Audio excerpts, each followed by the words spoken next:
तर नमस्कार शेतकरी बांधवांनो, आज आपण एक प्रगतशील शेतकरी सुधाकर नागवडे यांच्या कारल्याच्या शेतावरती आलोय. तर आपण त्यांच्याशीच बोलूयात. साहेब, आपला एक परिचय द्यावा सर्वप्रथम. माझं नाव गौरव सुधाकर नागमोडे. मी सुधाकर गोरोबा नागमोडेंचा मुलगा आहे.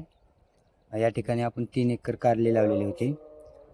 त्यासाठी सुरुवातीच्या काळात आपण ग्रोथ होण्यासाठी 20-20-20 या कॅमेलीचा ग्रेड वापरलेला होता आणि त्यानंतर फुटव्यांसाठी आपण 14-48 वापरलं आणि सर्वात विशेष म्हणजे आपण 10-14-10 सेटिंगच्या काळात वापरलं होतं, तर त्याचे रिझल्ट आपल्याला खूप चांगले वाटले. तर 10-14-10चे रिझल्ट तुम्हाला कसे वाटले? काय रिझल्ट भेटले त्याला तुम्ही? 10-14-10 म्हणजे सेटिंगचं प्रमाण सर्वात जास्त आणि आतापर्यंत मी कधी न पाहिलेली सेटिंग 10-14-10 ने मला ठीक आहे. टाक. तर 10-14-10 देण्याच्या आधी तुमचे एवढ्या 1 एकरमध्ये किती क्रेट निघत होते आणि 10-14-10 दिल्याच्या नंतर ते त्याचं किती प्रमाण वाढलं? माल जवळपास सेटिंगचं प्रमाण दुप्पटच होतं, म्हणजे माल दुप्पटच निघतो थोडक्यात. बरोबर. तर तुम्ही बाकीच्या शेतकऱ्यांना काय सांगाल? कॅमेला बायोसायन्स कंपनीचे प्रोडक्ट, त्यांचे रिझल्ट कितपत योग्य आहे, वापरायला पाहिजे नाही पाहिजे? कमीत कमी एका वेळेस तर वापरून बघावे, म्हणजे रिझल्ट कळतं. बरोबर.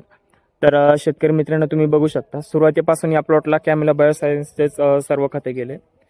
तर 10-14-10चे या शेतकरी बांधवाला अतिशय उत्कृष्ट रिझल्ट भेटलेले आहेत या ठिकाणी. जर पहिलं जेवढं उत्पन्न निघत होतं त्यापेक्षा दुप्पट उत्पन्न 10-14-10मुळे घेत आहेत शेतकरी. तर तुम्ही सुद्धा आपल्या शेतामध्ये कॅमेला बायोसायन्स कंपनीचे खतं वापरून व्यवस्थित शेती करून चांगले उत्पन्न घेऊ शकता. धन्यवाद.